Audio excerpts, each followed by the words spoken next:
na pour dem fa. Enveloppe pour 8 milliards yooyu nga xamante ne moom la état bi déboursé. pour jàppale ko famille ya ca ne. Ndax yaakaar nga ni ce sera suffisant pour ñu mën a apporter appui ak soutien.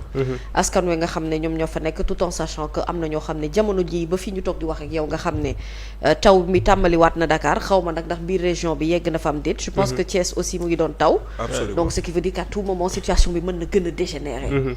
Est-ce que c'est urgemment ce qu'il faut faire et comment faudra-t-il utiliser ces 8 milliards. pour que mu jëriñ askan wi.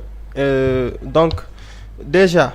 Il faut que c'est-à-dire dafa am yu sensible yoo xam ne su xewee il faut ñu def attention éviter à ce que ay désinformation di ci am parce que ñun ñëpp déggandoo nañ ko le premier ministre démb ci entamu propos li mu njëkk a wax mooy situation ba nga xam ne ni am na fële ca Bakel wax li nga xam ne ni ñoom jël nañ ko ci ay mesures ngir gunge ñi nga xamante ne ñoo nekk foofu bay annoncer que le président de la République ci boppam jamono bi nga xam ne nii pendant ce week-end moom dina nekk ci ay mbiru politique le président de la République moom dina dem teew foofu ngir taxawu ñi nga xam ne ñoom ñoo di population yooyu.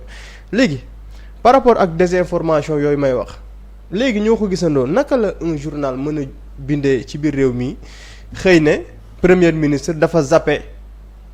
Situation inondation bi am foofu daal di soobu ci li nga xam ne moom moo di politique.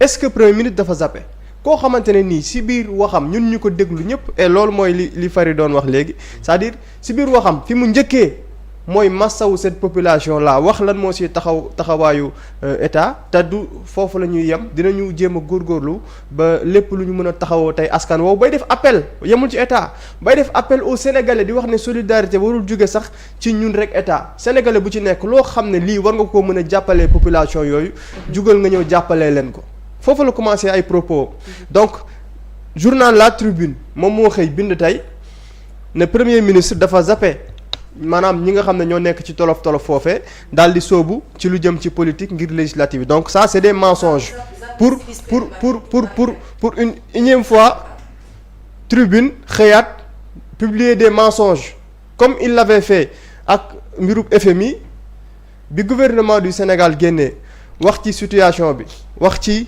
FMI wax ci situation wu réew mi ñu xëy bis Tribune xëy nañu FMI weddina kàddu yi nga xamante ne nii gouvernement du Sénégal wax na ko et loolu je pense que si biir waxu Ousmane Sonko dellu si na si mooy FMI bi mu njëkkee génn dafa ne rafetlu na audit bi nga xamante ne nii gouvernement du Sénégal def nañ ko exercice de vérité boobu ñoom FMI rafetlu nañ ko mais plus loin parce que dafa annoncé woon que dans les ci ay prochaines semaines yi dinañu ñëw au Sénégal su ko defee ñu xool ensemble naka la ñuy def pour que ñu accompagner leen mais vas-y mais bàyyi ma dem rek vas-y demal donc bi ñu ñëwee foofu ci mbir moomu FMI annoncé que dinañ ñëw au Sénégal liggéey bi ñu ñëwee daal dinañ gisee ak le premier ministre pour wax rek ci désinformation yooyu nga xam ne journal La Tribune moom moo fa nekkee ci biir dëkk bi et c'est très dangereux mooy démb communiqué bi nga xamante ne nii FMI def na ko bi loolu weesoo moom lay partagé ak sunu mbokk internautes yi le personnel du FMI se félicite du rapport de l'IGF sur les finances publiques et de l'engagement du gouvernement en faveur d'une gouvernance solide et de la transparence budgétaire. Les conclusions préliminaires indiquent des révisions substantielles des données d'exécution budgétaire sur la période 2019-2023. Ces révisions sont principalement attribuables à des investissements financés par des emprunts extérieurs et des prêts contractés auprès des banques locales. En conséquence, le déficit budgétaire et la dette publique pour cette période sont désormais estimés significativement plus élevés que les chiffres précédemment rapportés dans les lois de finances et règlements. Durant le processus de certification des conclusions de l'IGF par la Cour des comptes, le personnel du FMI continuera à travailler en étroite collaboration avec les autorités dans les semaines à venir pour évaluer l'impact macroéconomique et définir les prochaines étapes, notamment l'évaluation d'éventuelles erreurs de déclaration dans les programmes passés et en cours soutenus par la FMI.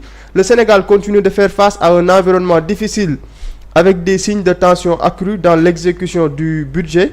Le manque à gagner en termes de recettes identifié lors de la dernière visite des services a été confirmé à fin septembre Parallèlement, les dépenses sont restées élevées, principalement en raison d'une augmentation substantielle des dépenses d'investissement, comme le suggèrent les conclusions préliminaires du rapport de l'IGF. En l'absence de mesures décisives sur les dépenses, de déficit budgétaire devrait s'aggraver cette année, dépassant l'estimation précédente de 7,5% du PIB. damay bañ a topp texte bi parce que xaw na gudd, mais en tout cas l'équipe du FMI a rencontré le premier ministre Ousmane Sonko ak ki nga xam ne moom moo di monsieur Abdourahmane Sarr, ministre de l'économie et du plan et de la coopération, monsieur Cheikh Diba, ministre des finances et du budget, monsieur Ahmadou Al Amin Lo, ministre secrétaire général du gouvernement, ainsi que d'autres hauts responsables du gouvernement. mu nekk beneen mensonge boo xamante ne ni ñoom ñoo xëy journal bi mën nañ ko génne léegi. moi je m'attendais à ce que sax tey bu ñu xëyee ñu titre ci loolu. ñoom ñu ngi xëy focus sur FMI depuis un bon moment. ils avaient menti, créé des contre-vérités ci loolu pour wax ne FMI dafa weddi Sénégal, et c'est ce qui est dommage mooy tey jii suñu xëy ñu ne convoqué nañu benn directeur de rédaction ñu ne voilà xool leen persécution, atteinte à la liberté de la presse. mais des mensonges yoo xam ne ñëpp dañuy xëy teg ci seen bët xam ne lii ñuy bind nii ay kàcc la teguñu ko fenn. ñëpp di si teg seen bët. donc démb déglu nañu li nga xam ne ni moom mooy kàddu yu premier ministre wala boog président du parti PASTEF di Ousmane Sonko, bëri na lu ñu ci mën a retenir, wax naa ci léegi ci situation bi am fële ca Bakel, annonce bi mu def itam jëm ci daje boobu nga xam ne nii PASTEF war na ko amal. ak lu jëm ci ak cagnotte baak ya nga xam ne moom moo ci am comme ni ma ko doon waxee sànq, cagnotte kenn moomu ko. léegi bu fekkee da ngay concurrence ak nit, mais mami. man su may concurrence ak nit. déedéet taxawal kan ak kan ay concurrence ante. non géopolitique bi yëpp Macky Sall ak Amadou Ba ak. waa Sàmm Sa Kàddu képp kuy politique au Sénégal, parce que politique concurrence la, mais man mënu ma nekkee ak sax kii tibb tànk muy Bougane. man dama gëm ne bu fekkee ne da ngay politique su dee waa ji moom bu ne damay wax 22h nga ne ko damay wax 23h d'accord man su ma lay topp c'est-à-dire foo dugg dama lay topp, mais nag xam nga bu fekkee ne waa ji bu ne damay wax nga ne damay wax. mais su ne damay cagnotte da ngay def cagnotte comme moom, su ne damay woote arena da ngay bàyyi ba week-end bi si topp nga def arena. c'est ça la concurrence en fait. mais cagnotte kenn moomu ko nag. d'accord naa arena aussi kenn moomu ko da ngay def arena mais boo bëggee def concurrence bu loyal. waaw xanaa kay doo topp nit ki kay. lu mu def nga def ko rek non lu mu def nga def ko da nga see dugg, mais c'est-à-dire dama gëm ne su fekkee ne nit ki su ne day wax 22h da ngay wax 23h d'accord naa nagul naa la ko et c'est très bien. loolu lañ soxla léegi yow loo bëgg moom mu def. man damaa bëgg woote arena. loolu laa bëgg. d'ailleurs parce que mënoo nekk ci géopolitique bi itam à chaque fois nga ñu rey ak ay déclaration yow doo def mobilisation. cagnotte ngi nii cagnotte kenn moomu ko comme disait Abdou Karim Gueye. mais defal cagnotte xaaral moom mobilisé woon na fi Guédiawaye de bul ko fàtte ca stade ba nu mu tuddati sax Amadou Bari non. oui Amadou Bari. waaw mobilisé woon na fi. waaw stade ba fees dell ak nit. c'est très bien loolu baax na. waaw léegi damaa gëm ne su fekkee da ngay concurrence ak nit man sooy concurrence ak man boo sañsee damay sañse boo waxee ma wax boo jëfee ma jëf waaye bu waxee nga wax te bu jëfee nga yem c'est-à-dire maanaam dama ko wax ne concurrence du si wax rek, concurrence dafa war a àgg si jëf. boo defee ma def soo génnee ay moyens ma génne ay moyens même si xam naa doole du yem, waaye nag bu wootee arena nga dem arène nationale wala nga dem ci stade bi wala nga dem feneen ak feneen. su wootee cagnotte bu fekkee am nga ay nit ñu la joxeel. mais cagnotte kenn moomu ko nga dem def cagnotte comme ñëpp. mais en tout cas démb. déglu nañu mais la vraie question c'est que est-ce que aujourd'hui Ousmane Sonko en tant que leader Pastef. est-ce que am na réellement une vraie opposition bu jàkkaarloog moom parce que finalement même quand on parle d'opposition on pense forcément à Bougane Gueye Dany, il n'est pas le seul dans ce pays. non moom du opposant. Où sont les autres opposants de ce pays? kooku patron de presse kese la. non xam nga moo tax ma commencé si problème mu presse. d'ailleurs maa ngi wax si tribune pareeguma démb benn chroniqueur jarul ma koy tudd toog na si plateau mu ne le ministre de l'intérieur warul woon dem Bakel. waru fa woon dem parce que foofu ministre de l'hydraulique moom moo fa doon dem di wax ne situation bi am fële ca Bakel nekkul crise ba premier ministre ba ministre de l'intérieur war faa dem. léegi ñun est-ce que ñun dëkk bi dañoo war a nekkul crise. mu ne li fa xew du crise ba premier ministre ba ministre de l'intérieur di fa dem. est-ce que ñun dañoo war a kooku amul xam non est-ce que ñun dañoo war a bàyyi dëkk bi chaque jour des gens di xëy suba di wax du n'importe quoi dans ce pays dañuy bàyyi nit ñi nii quoi. da nga koy comprendre. amul xam-xam kooku di jële woon buy def ay mbalax ciment la xam ak béton bu bëggee ñëw ci langue politique nekk chroniqueur il faut muy wax yi ngeen koy nangu ak moom. mais c'est li xam nga sooy wax sax bu doon da ngay wax yoo xam ne sax c'est pas grave dañuy comprendre mais dafa am yoo xam ne c'est dangereux et puis pour man li am solo mooy est-ce que rupture am na wala rupture amul man foofu man loolu rek mooy sama problème mooy askan dañu leen a diggoon rupture mais un premier ministre yow mës ngaa gis ci Sénégal wala ci feneen ak feneen nguur goo xam ne dañoo ñëw ñu ne ñun dañuy def cagnotte comme gars yi nañ leen doon tooñee autant yalwaan maanaam ñëw ba yore xaalisu réew mi ñu dénk la ko nga ne da ngay bàyyi xaalis boobu yow da ngay dem ci sa biir ay militants ñu génn seen i dërëm ak seen i ñaar dërëm ñu dajale ko ngir mën ci def sa campagne man damaa fekkee campagne yoo xamante ne nii fu ñu taf photo Macky Sall soo ko teppee da ngay gis la poste.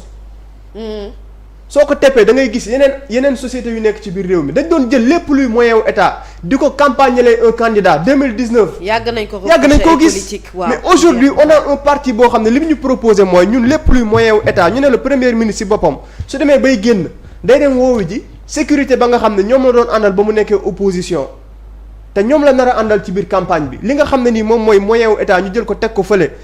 bu ko neexoon mais su doon beneen jamono da ngay ñëw nga dem def sa déclaration à la RTS sa déclaration politique la dafa bàyyi RTS bàyyi APS bàyyi Le Soleil dafa dem ci page bi nga xam ne moom mooy page Facebook boppam ne ñi nga xam ne ñoom ñooy sama militant ak sama ay sympathisants ci kanam xaar leen ma à 22h wala 23h. maanaam moo wax ak yéen soppiwul doxalin par rapport ak li nekk ci soppiwul doxalin li nga xam ne moom mooy moyen wu état daf ko jël teg ko ne xam ne lii moyen wu état la. li nga xam ne moo ko moomal boppam muy parti wam li nga xam ne moo ko moomal boppam muy li nga xam ne moom moo di page Facebook am foofu lay waxtaanee ak ses militants te pourtant démb ak bërki démb su doon yeneen njiit yi mais dañuy dem à la RTS toog ñu xàllal leen parce que ñoo moom RTS ñu wax lu leen neex wax def seen politique def lu ñu ko bëgg a defee mais je pense que ces choses là c'est des choses yoo xam ne nii suñ ko gisee war nañu comprendre que rupture am na un premier ministre boo xam ne boo seetloo activité bu ñu def bu dul le week-end doo ko ci gis activité politique su dul le week-end doo mës a gis ñu woo ko wala nga gis ko mu teew ci activité politique donc yooyu je pense que suñ ko gisee war nañ mën a am rafet njort et tant que yooyu gëm naa ne suñ ci tegoo moo ñu war a yóbbu ci Sénégal. mais yaakaar nga ne yow cagnotte gi muy woote nii ay sama xaritu ndaw ñi kuy dem stade yóbbaaleel. ñaar téeméer yaakaar nga ne ñi dinañu fees arena benn ñaar li muy yóotu ci cagnotte bi dina ko jot. nañu lan la ma kii tontu démb. dëkk bi dafa tardé. lu ma Khadija may ko tontu démb. te bu ñun ñëpp dañoo am ay borom 900000 kenn ku nekk ci suñu bopp. tar na de fii ak 2 jours la le 19. waaw man 1000 francs yi bu soobee yàlla su ma paree. non yii ngoonee la ko jox alma. non. maa la ko nattal. waaw moom dama koy natt. waaw yow am nga loo nattee léegi ñaamul lu ñu nattee nag. ñoom ñëpp dinañ natt incha allah ñëpp dinañ natt. ku amul nga ñaan. waaw léegi suñu nattee dinañ egg si Sonko de li nga ma jox nii.